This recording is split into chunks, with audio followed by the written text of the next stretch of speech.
ആലപ്പുഴ മാന്നാർ കൊലപാതകത്തിൽ ദുരൂഹത തുടരുന്നു. കലയുടെ മൃതദേഹം സെപ്റ്റിക് ടാങ്കിൽ നിന്ന് മാറ്റിയോ എന്ന സംശയത്തിലാണ് പോലീസ്. കേസിലെ ഒന്നാം പ്രതി അനിൽ ഇസ്രായേലിലെ ആശുപത്രിയിൽ ആണെന്നാണ് വിവരം.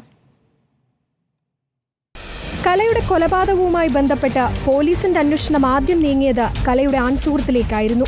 നിലവിൽ കുവൈറ്റിൽ ജോലി ചെയ്യുന്ന കുട്ടൻപേരൂർ സ്വദേശിയെ നാട്ടിലെത്തിച്ച് ചോദ്യം ചെയ്തപ്പോഴാണ് കലയുടെ കൊലപാതകവുമായി ഇയാൾക്ക് ബന്ധമില്ലെന്ന് പോലീസ് മനസ്സിലാക്കിയത്.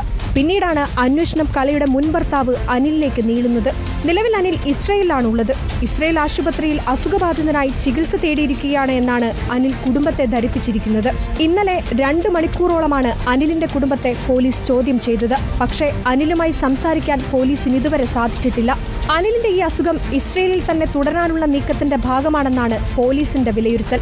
വീട്ടിലെ സെപ്റ്റിക് ടാങ്കിനോട് ചേർന്ന് മൃതദേഹം കുഴിച്ചിട്ടു എന്ന് കസ്റ്റഡിയിലുള്ള പ്രതി മൊഴി നൽകിയിരുന്നു. എന്നാൽ മൃതദേഹം സെപ്റ്റിക് ടാങ്കിൽ നിന്ന് മാറ്റിയിട്ടുണ്ടാകാമെന്ന നിഗമനത്തിലാണ് പോലീസ്. മൃതദേഹം എവിടെയെന്നറിയാവുന്നയാൾ അനിൽകുമാർ മാത്രമല്ല വീടിനോട് ചേർന്ന് സെപ്റ്റിക് ടാങ്കിൽ നിന്ന് മൃതദേഹാവശിഷ്ടമെന്ന് തോന്നിക്കുന്ന വസ്തുക്കളും കണ്ടെടുത്തിട്ടുണ്ട്. ഇതിന്റെ ഫോറൻസിക് പരിശോധനാ ഫലം വന്നാൽ മാത്രമേ കേസുമായി പോലീസിന് മുന്നോട്ടു പോകാൻ കഴിയൂ. കൊല നടന്നത് പെരുമ്പുഴ പാലത്തിന് മുകളിൽ വെച്ചാണെന്നും മൃതദേഹം ആറ്റിൽ കളയാനാണ് തീരുമാനിച്ചെന്നതുമൊക്കെയുള്ള വിവരങ്ങൾ പുറത്തുവരുന്നുണ്ട്. റിപ്പോർട്ടർ, ആലപ്പുഴ.